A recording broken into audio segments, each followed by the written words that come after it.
नमस्कार दोस्तों, मैं रविंद्र कुशवाहा और हमारे channel Ravindra tech and blogs में आपका स्वागत है। दोस्तों, आज हम 18 इंच का स्पीकर रिकॉन करने वाले हैं। ये एरोन्स कंपनी का है और 1000 वाट का है। इसमें 4 इंच का वॉइस कॉइल लगता है। तो चलिए हम सबसे पहले आपको वॉइस कॉइल का सेटिंग बतला देते हैं। तो ये देखिए, हम एक पीवीसी शीट के ऊपर हम माप दे रहे हैं जिसमें कितना डीप है। और हमारा यहाँ पे जो कॉइल है वो 28 mm का कॉइल हमने बनाया है। मेरा ही हैंडमेड कॉइल है, उसका हम वीडियो बाद में डालेंगे। तो ये देखिए डीप इतना है। तो इसमें अगर हम 10% कॉइल बाहर रखते हैं, जहाँ आप देख सकते हैं, तो इतना खेलने के लिए आपको कॉइल का जगह मिलेगा। तो आप फिर से देख लीजिए, इसमें जो है सो मार्क करके हम आपको बतलाते हैं कि इसमें 10% ही आपको बाहर रखना है। ज़्यादा कॉइल बाहर रखेंगे तो वर्किंग के टाइम पे जब कॉइल हीट होगा, जो मैग्नेटिक फील्ड बाहर नहीं मिलेगा तो और वो जल जाएगा। क्योंकि बाहर का जो लेयर होता है वो जब बाहर की तरह ज़्यादा करता है तो वहाँ पे मैग्नेटिक फील्ड नहीं मिलता और वो जल जाता है। तो ये देखिए, हम 10 नंबर की पीवीसी शीट डाल करके कॉइल को हम सेट कर दे रहे हैं। इस टाइम आपको ध्यान रखना है कि जो आपका कॉइल का वायर का टर्मिनल के सामने हो। और फिर हम 7 नंबर की छोटी छोटी पीवीसी टुकड़ियों से उसको जाम कर दे रहे हैं। पीवीसी टुकड़ियाँ यहाँ पे आपको चारों साइड लगाना है ताकि कॉइल एकदम सेंटर में सेट हो जाए। और फिर हम 7 नंबर की 2 पीवीसी शीट लेकर के हम कॉइल को बाहर साइड से हम चेक कर लेते हैं, कॉइल कहीं घस तो नहीं रहा है। तो ये देखिए, कॉइल एकदम फ्री जा रहा है। तो मतलब हमारा कॉइल बाहर से भी एकदम परफेक्ट सेंटरिंग है और अंदर से भी परफेक्ट सेंटरिंग है। क्योंकि अंदर हम 10 नंबर और 7 नंबर की 2 शीट डाले हैं और बाहर 7-7 नंबर की 2 शीट डाले थे। दोस्तों, इसमें हम स्पाइडर जो है सिलिकॉन ग्लू वाला स्पाइडर लगवाएंगे। इसमें सिलिकॉन ग्लू लगा होता है, इसमें 2 स्पाइडर होता है। हम आपको उंगली डाल के दिखाते हैं। देखिए, इसमें सॉफ्ट 2 स्पाइडर होते हैं जो सिलिकॉन ग्लू से चिपके होते हैं और इसको हम बोन टाइट से बनाएंगे। ये 5 मिनट में सूखने वाला एडहेसिव है। तो बोन टाइट हम बना लिए हैं और इसको हम जो है सो कॉइल के ऊपर चारों साइड लगभग 10 mm के ऊपर वाले सरफेस में अच्छी तरीके से एक पतले स्क्रूड्राइवर से लगा दे रहे हैं। बोन टाइट 5 मिनट में सूखता है। तो दोस्तों, आपको जल्दी जल्दी यहाँ पे लगा लेना है। अगर आप लेट करेंगे तो बोन टाइट आधा टाइट हो जाएगा और एकदम परफेक्ट जोड़ नहीं होगा। तो ये देखिए, हम एक पतले स्क्रूड्राइवर से बोन टाइट कॉइल के ऊपर लगभग 10 mm में अच्छी तरीके से लगा दिए हैं। और इसके ऊपर अब हम जो है सो स्पाइडर अच्छी तरीके से सेट करके उसको बिठा देंगे। तो स्पाइडर यहाँ पे रख करके हम एक स्क्रूड्राइवर से उसको उस पर सेट कर दे रहे हैं। ये इस कॉइल के ऊपर अच्छी तरीके से सेट हो गया। अब इसको गोल गोल घुमाते हुए हम स्पाइडर को नीचे कॉइल का जहाँ बास्केट टच होगा वहाँ पे सेट करके पलट करके रख दे रहे हैं, ताकि जो भी एक्स्ट्रा बोन टाइट हो वो कॉइल के ऊपर अंदर ना जा करके हमारे स्पाइडर के ऊपर ही रिटर्न आकर के बैठ जाए। 5 मिनट हो गया है दोस्तों। तो अब हम कॉइल निकाल करके चेक कर लेते हैं। तो ये देखिए, स्पाइडर कॉइल में काफ़ी अच्छी तरीके से बैठा है, एकदम सेट हो गया है, आप देख सकते हैं। और ये जो हमारा वीसीसी का होल था, उस होल के जस्ट ऊपर में बैठा हुआ है। ये वीसीसी होल से क्या होता है दोस्तों कि वॉइस कॉइल कूलिंग सिस्टम होता है वो, जिससे अंदर का लेयर जो होता है वो ठंडा होता है वायर का। तो हम ये देखिए, स्पाइडर के बॉर्डर के ऊपर अच्छी तरीके से बोन टाइट लगा करके और फिर 10 नंबर की सीट अंदर रख करके हम जहां हमारा लीड वायर निकलेगा टर्मिनल के सामने लीड वायर को सेट करते हुए हम स्पाइडर को सेट कर दे रहे हैं। 10 नंबर का सीट हम डाल रहे हैं ताकि कॉइल एकदम सेंटर में बैठे। और हल्का सा लेफ्ट राइट घुमा करके हम जो बोन टाइट है उसको स्पाइडर और बास्केट के बीच में सेट कर दिए। और फिर हम कॉइल को अच्छी तरीके से सेंटर में जाम करने के लिए हम 7 नंबर की सीट जो निकाले थे उसको हम 4 सीट अच्छी तरीके से लगा दे रहे हैं, जिससे कॉइल अपना सेंटर में अच्छी तरीके से जाम हो जाएगा।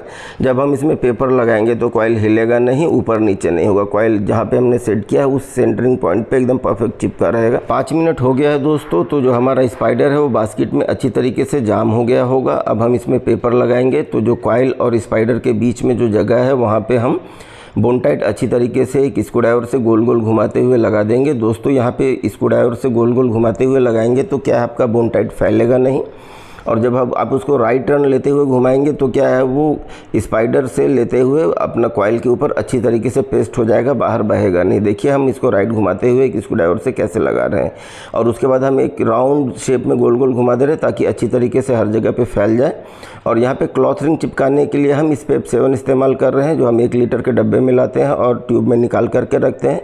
तो बास्केट में पूरा हम स्पेप 7 अच्छी तरीके से लगा दिए और यहाँ पे हम नॉन प्रेस पेपर रख करके और गोल गोल घुमाते हुए हम इसको सेट कर देंगे। गोल गोल घुमाना इसके लिए दोस्तों, ताकि जो नीचे हमने अपना इस बोन टाइट लगाए थे वो अच्छी तरीके से पेपर में मिक्स हो जाए और ऊपर जो हमने स्पेप 7 लगाया था वो भी अच्छी तरीके से फैल जाए। फिर एक उंगली से हम स्पेप 7 को अच्छी तरीके से दबा दे रहे हैं।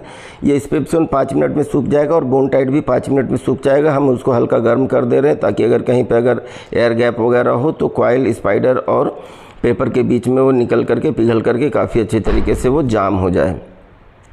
तो दोस्तों ये पेपर हमारा काफ़ी अच्छी तरीके से जाम हो गया, स्पेप 7 भी सूख गया। तो एक स्क्रू ड्राइवर से हम उसको दबा दे रहे हैं। ये देख सकते हैं आप, यहाँ पे स्पेप 7 5 से 7 मिनट में सूख जाता है और बोन टाइट भी 5 मिनट में सूख जाता है, क्योंकि हमने 5 मिनट इंस्टेंट एडहेसिव लिया है। अब हम इसके ऊपर जो है सो वापस स्पेप 7 लगा करके एक स्पंज की टुकड़ी से हम इसको अच्छी तरीके से मिक्स करके फैला लेंगे और इसमें हम गैस्किट लगाएंगे। जो ऊपर से स्पंज का एक रिंग होता है जिसको गैस्किट बोलते हैं, उसकी टुकड़ी को हम लगाएंगे। तो इसका जो गैस्किट है वो पुराना ही हम निकाल के रखे थे, उसमें हम पहले से ही स्पेप 7 लगा करके रखे थे। तो ये देखिए 4 टुकड़े में है। इसको लगाने के लिए आपको एक स्क्रू का होल मैच कीजिए, जिससे आप स्पीकर को टाइट करते हैं और फिर इसको चिपकाते चले जाइए। बाकी 3 जो गैस किट के टुकड़े हैं वो आराम से इसमें ऑटोमेटिकली अपनी जगह पे सेट हो जाएंगे। तो ये देखिए एक गैस किट हम चिपका दिए, इसको रिंग को जो है सो हम चिपका दे रहे हैं। इसमें हम पहले से स्पेप 7 लगाए थे और रिंग अपना क्लॉथ रिंग में हम अभी स्पेप 7 लगाए हैं, दोनों गीला ही है। तो ये एकदम परफेक्ट चिपक जाएगा। दोस्तों अगर आपके शहर में स्पेप 7 नहीं मिलता है तो आप फेविबॉन्ड का ट्यूब यूज कर सकते हैं, और अगर वो भी आपको नहीं मिलता है तो आपके इलाके में जो भी मोची होगा वो चमड़ा चिपकाने के लिए, जूते चिपकाने के लिए जो भी एडहेसिव यूज करता होगा वो आप उससे पूछ करके यूज कर सकते हैं। सारे एडहेसिव एक ही होते हैं, बस ब्रांड का नाम अलग अलग होता है। फिर इसको हम एक मोटी लकड़ी से, जिसे हम कॉइल को राउंड करते हैं, उसे ठोक दे रहे हैं ताकि अच्छे तरीके से चिपक जाए, और इसको हम पलट करके रख दे रहे हैं। लगभग 15 से 20 मिनट तक ये एकदम अच्छी तरीके से सेट हो गया। 15-20 मिनट हो गया तो अब इसमें जो हमारा अंदर कॉइल का जो जगह था, जहाँ पे कॉइल और पेपर लगा हुआ था, वहाँ पे हम बोन टाइट अच्छी तरीके से लगा दे रहे हैं। बोन टाइट यहाँ लगा देने के बाद क्या है, हमारा कॉइल और पेपर का जोड़ एकदम परफेक्ट हो जाएगा और फिर सिर्फ लीड वायर लगाना बाकी रह जाएगा। तो ये देखिए बोन टाइट हम लगा दिए और 5 मिनट इसको हम छोड़ देंगे गर्म करके। तो ये गर्म करने से वापस वही प्रोसेस होगा, को गर्म होकर के पतला हो जाएगा और एकदम अच्छे तरीके से पानी की तरह वो चिपक जाएगा और एकदम सेट हो जाएगा। 5 मिनट में ये सेट हो जाएगा दोस्तों। तो इसके बाद हम इसमें लीड वायर लगाएंगे। तो इसमें हम जो लीड वायर लगाएंगे वो, चूँकि 4 इंच का वॉइस कॉइल है और 1000 वाट का स्पीकर है, तो हम उसमें जाड़ा लीड वायर लगाएंगे। चूँकि ये हमारा ही बनाया हुआ कॉइल है तो इसका जो कॉइल का वायर निकला था उसमें जो कोटिंग होता है वो नहीं निकला है, तो उसको हम लाइटर से जला दे रहे हैं। दोस्तों ये कॉइल हम 27 नंबर गेज डीसी वायर में बनाया है, मिलन कंपनी का डीसी वायर है और 27 गेज है। इसका भी वीडियो हम जल्दी ही अपलोड करेंगे। दोस्तों वायर के ऊपर का कोटिंग जल गया है, तो इसको हम एक पतले ब्लेड से घस करके पहले ऊपर का कार्बन निकाल लेंगे और उसके बाद फिर इसको जो है सो हम 0 पॉलिश पेपर से घस करके पूरा अच्छी तरीके से साफ़ कर लेंगे। तो दोस्तों अगर वीडियो पसंद आए तो लाइक कीजिएगा, कमेंट कीजिएगा, कुछ समझ में नहीं आए तो कमेंट में पूछिएगा, हम बताने की कोशिश करेंगे।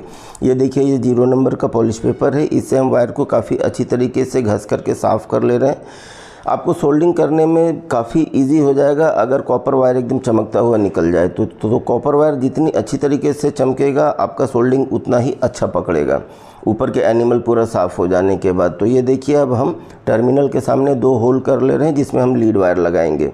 दोस्तों हम यहाँ पे जाड़ा लीड वायर लगाएंगे क्योंकि 1000 वाट का स्पीकर है, और उसको हम स्लीव से कवर कर देंगे। स्लीव से कवर करने से क्या होता है दोस्तों कि जब बारिश का नमी होता है या समुद्री किनारे का जो नमी होता है वो कॉपर को रस्टी कर देता है और लीड वायर जल्दी टूट जाता है। बट यहाँ वो अपना स्लीव के अंदर होने की वजह से रस्टी नहीं होगा और हमारा लीड वायर का जो है लाइफ बढ़ जाएगा। तो हम टर्मिनल के सामने जो होल किए थे वहाँ से लीड वायर को डाल दिए हैं, और फिर हम जैसा हर टाइम बतलाते हैं कि आपको जो सोल्डिंग करना है अपना कॉइल के वायर को वो गोल गोल घुमाते हुए सोल्डिंग लपेट करके सोल्डिंग करना है। तो ये देखिए हम इसको गोल गोल घुमा करके लपेट दे रहे हैं और फिर इसको हम अच्छी तरीके से सोल्डिंग कर देंगे जिससे यहाँ कभी ड्राई ही ना हो। हम दोनों लीड वायर को अच्छी तरीके से सोल्डिंग कर दे रहे हैं और फिर इसको जो है सो हम अपना कॉइल और पेपर का जो जड़ है जहाँ पे अपना पेपर कॉइल में चिपका हुआ है उस जगह पे दबा देंगे। तो ये देखिए दोनों लीड वायर सोल्डिंग हो गया है दोस्तों। अब हम एक स्क्रू ड्राइवर की सहायता से देखिए उसको जड़ के पास दबा दे रहे हैं ताकि वो सोल्डिंग अपना वहाँ पे जब हम बोन टाइट लगाएंगे तो चिपक करके एकदम अच्छी तरीके से पकड़ा रहे वो, और वहाँ से ज़रा सा भी हिले नहीं और ज़्यादा वहाँ पे हमको बोन टाइट लगाने की आवश्यकता भी नहीं पड़ेगा। तो ये देखिए हम जो लीड वायर सोल्डिंग किए थे उसको हम बोन टाइट से अच्छी तरीके से जाम कर दे रहे हैं। 5 मिनट में बोन टाइट सूख जाएगा दोस्तों, और उसके बाद फिर हम स्पीकर को जो है सो हमारा लगभग रेडी हो जाएगा। तो ये देखिए दोनों टर्मिनल वायर को जो हमने सोल्डिंग किया था उसको हम बोन टाइट से अच्छी तरीके से पैक कर दिए हैं। दोस्तों अगर वीडियो पसंद आए तो लाइक कीजिएगा, कमेंट कीजिएगा, और अगर आप हमारे चैनल पे नए हैं तो चैनल सब्सक्राइब करके बेल बटन दबा दीजिएगा। हम सप्ताह में 1 या 2 ट्यूटोरियल वीडियो लेकर आते हैं जो अपने आप में कंप्लीट होता है। ये देखिए दोस्तों लीड वायर जो नीचे से हम निकाले हैं उसको भी हम बोन टाइट से अच्छी तरीके से पेस्ट कर दिए हैं। यहाँ पे आपको नीचे से अच्छी तरीके से पेस्ट करना काफ़ी ज़रूरी है, वरना जो जड़ जहाँ से अपना आपका लीड वायर निकलता है वहाँ पे अगर आप पेस्ट नहीं करेंगे तो हिल करके वहाँ से लीड वायर टूट जाएगा। और ये देखिए जहाँ पे हम टर्मिनल में जोड़ेंगे वहाँ पे भी हम स्लीव से इसको पैक करेंगे, जिससे ये रबर इफेक्ट हो जाएगा और यहाँ से भी हमारा जो है लीड वायर टूटेगा नहीं। तो हम स्लीव लीड वायर के अंदर डाल दिए हैं और ये टर्मिनल का जो पट्टी है उसके ऊपर हम अच्छी तरीके से लीड वायर को सोल्डिंग कर दे रहे हैं। ये देखिए चिमटे से पकड़ करके हम दोनों लीड वायर को काफ़ी अच्छी तरीके से सोल्डिंग कर दिए। यहाँ पर भी आपको पेस्ट अच्छी तरीके से चिपकाना है और शोल्डर जो है अच्छी तरीके से डालना है, जिससे आपका लीड वायर एकदम परफेक्ट जॉइंट हो जाए। तो दोनों लीड वायर जुड़ गए हैं। अब इसमें हम स्लीव को जो है सो डाल दे रहे हैं। अब देखिए फिर इसको हम हॉट गन से गर्म कर देंगे तो ये स्लीव चिपक जाएगा इसमें, और फिर वो जो जहाँ पे हमने जॉइंट दिया है पट्टी का और लीड वायर का उस जगह पे रबर इफेक्ट पैदा करेगा, जिससे ये जल्दी टूटेगा नहीं, वो जंप करेगा। स्पीकर जब बहुत तेज़ वाइब्रेशन होता है दोस्तों तो ये काफ़ी तेज़ वाइब्रेशन होता है और ये जंप करता है तो यहाँ से अक्सर टूट जाता है। तो ये आपको यहाँ रबर इफेक्ट मिलेगा तो ये जल्दी टूटेगा नहीं। और जड़ के पास आप बोन टाइट लगा देंगे तो वहाँ पर भी परफेक्ट एक जगह पे इफेक्ट मतलब झटका नहीं पड़ेगा, तो वहाँ से भी नहीं टूटेगा। और ये देखिए लीड वायर आपको इतना लगभग 1 इंच एक्स्ट्रा रखना है आपको खेलने के लिए। आपका लीड वायर पेपर से टर्मिनल के बीच में जितना लगेगा उसमें 1 इंच आप एक्स्ट्रा रखिए। और ये देखिए इस जगह पे आप बोन टाइट या एरालाइट लगा दीजिए, जिससे वो जड़ के पास से उखड़ेगा नहीं। तो ये हमारा स्पीकर का लीड वायर कंप्लीट हो गया है दोस्तों। आप फिर से देख सकते हैं ये खेलने के लिए कितना भी जंप करेगा टूटेगा नहीं। अगर इससे बड़ा लीड वायर आप लगाते हैं तो वो फिर पेपर में टच होकर के पट पट की आवाज़ करेगा, और इससे अगर छोटा लीड वायर लगाते हैं तो वर्किंग कंडीशन में वो टूट जाएगा। अब हम अंदर जो 10 नंबर की सीट डाले थे उसको निकाल दिए हैं। स्पीकर एकदम फ्री जा रहा है दोस्तों। अब 9 वोल्ट की बैटरी से हम इसको चेक कर लेते हैं। हम इसमें लाल टर्मिनल में लाल वायर और काले टर्मिनल में काला वायर लगाएं। स्पीकर बाहर की तरफ जंप कर रहा है तो जो हमारा माइनस प्लस का टर्मिनल है वही माइनस प्लस है। अब हम इसमें कैप लगाएंगे। तो कैप लगाने के लिए सबसे पहले हम पेपर के ऊपर कैप को रख करके एक मार्कर से मार्क कर दे रहे हैं।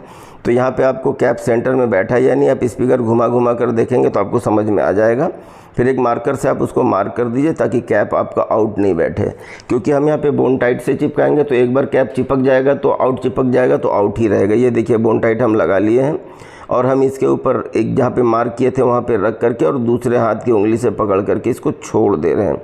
बराबर जहां हमने मार्क किया था वहीं पे कैप बैठ गया। अब अपने दोनों हाथों की दोनों उंगलियों से उसको प्रेस करते हुए हम अच्छी तरीके से चिपका देंगे और एक वजन रख देंगे, जिससे वो अच्छी तरीके से चिपक जाए और बोन टाइट और पेपर और कैप के बीच में कहीं एयर का गैप ना हो। फिर इसको हम हल्का गर्म कर दे रहे हैं, जिससे वो काफ़ी अच्छी तरीके से पिघल करके चिपक जाएगा दोस्तों। स्पीकर रिपेयर होकर के तैयार हो गया है दोस्तों। तो उम्मीद करता हूँ इस वीडियो से आपको कुछ ना कुछ सीखने को अवश्य ही मिला होगा। तो दोस्तों छोटी छोटी चीज़ें होती है जो प्रोफेशनल स्पीकर में बहुत केयर किया जाता है। जैसे आप लीड वायर लगा रहे हैं तो लीड वायर प्रोफेशनल कैसे लगाएं, उसमें उसके जड़ के पास आपको बोन टाइट लगाना है, टर्मिनल में आपको वहाँ पर जो है सो स्लीव लगाना है, उसको जब आप पेस्टिंग करेंगे तो अच्छी तरीके से सोल्डिंग करना है। ये बहुत छोटी छोटी चीज़ें होती हैं जो प्रोफेशनल में काफ़ी मायने रखता है। और फिर जब आप कैप लगा रहे हैं तो उसमें एरालाइट एकदम काफ़ी शार्प अच्छी तरीके से खूबसूरती से लगा होना चाहिए, इधर उधर बिखरा नहीं होना चाहिए, कहीं पे ज़्यादा निकला हुआ नहीं होना चाहिए, कैप आउट नहीं बैठना चाहिए। तो ये सब बहुत छोटी छोटी बारीक चीज़ आपको ध्यान रखना होगा।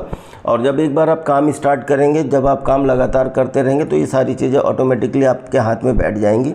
शुरू में जब भी हम स्पीकर बनाते थे तो प्रॉब्लम हमसे भी होता था। तो दोस्तों आज के वीडियो में बस इतना ही दोस्तों। जय हिंद, वंदे मातरम दोस्तों। आपका दिन शुभ हो। जय श्री राम।